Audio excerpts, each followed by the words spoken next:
After Captain America and his fiancée Gail spent their last night together, before Steve went off to war in 1945, 4 months later, Captain America ends up disappearing and is presumed dead. But as soon as a few months pass, Gail discovers that she was pregnant by Steve, prompting the government to quickly intervene and demand that she hand over the child to Army so that they could raise their son in heroic footsteps. Which was actually a lie, since they didn't want to honor the legacy of Captain America and instead secretly just create a new super soldier. Over the years, the boy was raised on a military base and trained both as an athlete and a strategist. And as well as being as gentle as his father, he was also much more intelligent, a tactical genius capable of defeating even grandmasters at chess. By the age of 14, the boy had already surpassed Captain America in both speed and strength. But as soon as he turned 17, he finally put his plan into action and revealed Ekesu his psychopathy, killing all the scientists in his laboratory and thus showing that he had spent years getting strong just to seize the right moment to escape. The boy then advanced through the military base and went killing everyone who crossed his path,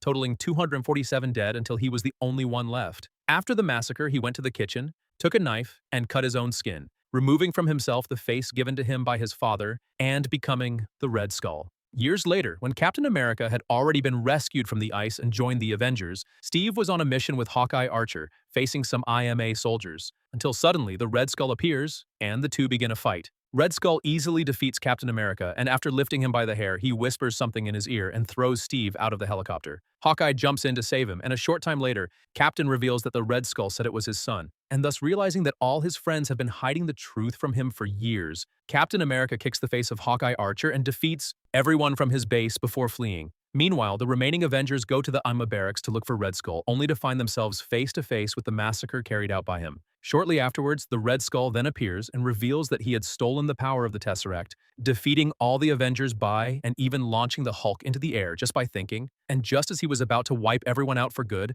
Captain America arrived in jet to stop him, only for him to be thrown like a toy. However, just as the Red Skull begins to mock his father's face, suddenly, Captain America lifts the entire jet and the tip through his chest, immobilizing him on the spot. And although the Red Skull survived and was taken to hospital, soon after he admitted that he only wanted the Tesseract to travel back in time and make his father come back when he was a child, so he could grow up having a normal life. Nick Fury says that he didn't deserve that and orders one of his agents to shoot him in the head, killing him in his hospital bed.